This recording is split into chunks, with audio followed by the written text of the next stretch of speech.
చేసిన మంచి ఎప్పుడూ వృధా పోదు అని నిరూపించడానికి ఒక చిన్న కథ రూపంలో మీకు నేను చెప్తాను, జాగ్రత్తగా వినండి. ఒక భార్యాభర్తలు అడవిలో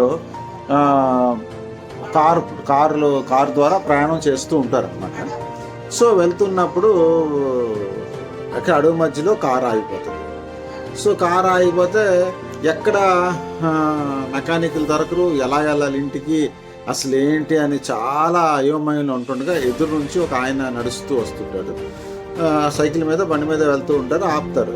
ఆయన ఏంటి కొంచెం మాకేమైనా మీరు సాయపడగలరా, ఇలా మా కారు అయిపోయింది, ఇలా ప్రాబ్లం అంటే ఆడంటాడు, థ్యాంక్ గాడ్ నేను మెకానిక్ని, మీకు కావాల్సినంత చేసి పెడతానని చెప్పి అతను బండి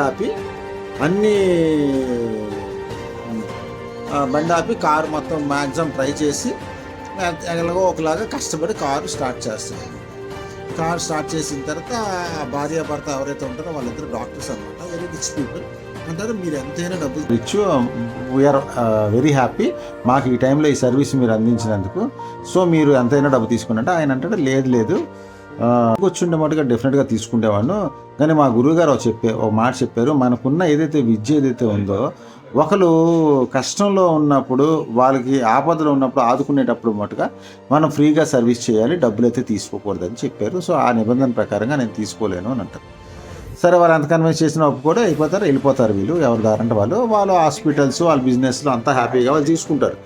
బట్ ఎవరైతే మెకానిక్ ఉంటారో తర్వాత కాలక్రమేణా ఆయనకి బ్యాడ్ టైం స్టార్ట్ అవుతుంది. సరిగ్గా ఆయన బిజినెస్ చేయలేక, సరిగ్గా ఆయన తన వర్క్షాపు మెయింటైన్ చేయలేక ఇబ్బందులు పడుతూ ఉంటాడు. ఆర్థికంగా చాలా చిరిగిపోతాడు అనమాట. ఇంకేదో మెల్లిగా అలా జీవితం గడుపుతున్న టైంలో ఆర్థికంగా ఇంకా ఎలాంటి పురోగతి లేని టైంలో ఈలోగా అతనికి ఒకరోజు అతని సొంత కారులోనే యాక్సిడెంట్ జరుగుతుంది.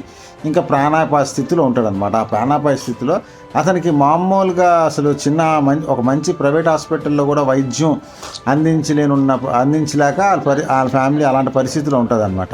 సో అప్పుడు అక్కడ గవర్నమెంట్ డాక్టర్స్ ఏం చెప్తారంటే ఇతనికి నార్మల్ హాస్పిటల్ కాదు, ఒక సూపర్ స్పెషాలిటీ హాస్పిటల్లో అయితే ఇతనికి ఏవైతే సర్వీసెస్ కావాలో అవన్నీ అక్కడ ఉంటాయి. సో వాళ్ళ దగ్గర మాత్రమే ఇతను ట్రీట్మెంట్ తీసుకొని నయం అవ్వగలని చెప్తే వాళ్ళు అనుకుంటారు, వాళ్ళ ఫ్యామిలీ మెంబర్స్ ఎలా మేము చేయగలము అని చెప్పి ఏదో కష్టపడి బతుకుతే చాలు, ఎలాగో ఒకలాగా మేము ఏదో చేస్తాము, వాళ్ళకు ఒక సైట్ ఉంటుంది, ఆ సైట్ అమ్మైనా డబ్బులు ఇచ్చేస్తామని అనుకుని ఒక సూపర్ స్పెషాలిటీ హాస్పిటల్లో జాయిన్ చేస్తారు. జాయిన్ చేసిన తర్వాత అక్కడ డాక్టర్స్ వైఫ్ అండ్ హస్బెండ్ ఉంటారనమాట. ఇతను చూస్తారు, అతను ఆ రోజు మనకు సాయం చేశాడని చెప్పి 3 నెలల పాటు అహర్నిశాల అసలు ఒక్క రూపాయి కూడా తీసుకోకుండా అడ్వాన్స్ డిపాజిట్ బాగా కష్టపడి అతనికి మంచి ట్రీట్మెంట్ ఇచ్చి బతికిస్తారు. సో ఇంకా డిశ్చార్జ్ అయ్యే రోజు అతను అంటాడు, so I'm very thankful to you both, నేను డిశ్చార్జ్ అవుతున్నాను, నేను బ్రతకడానికి మీరే కారణం.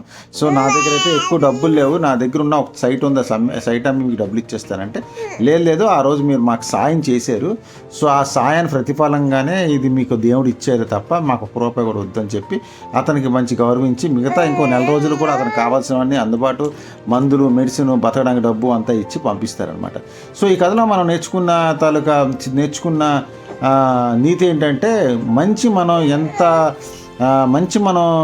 మనం చేసిన మంచి అంతే కాకుండా రెట్టింపు వేగంతో మనకి తిరిగి వస్తుంది.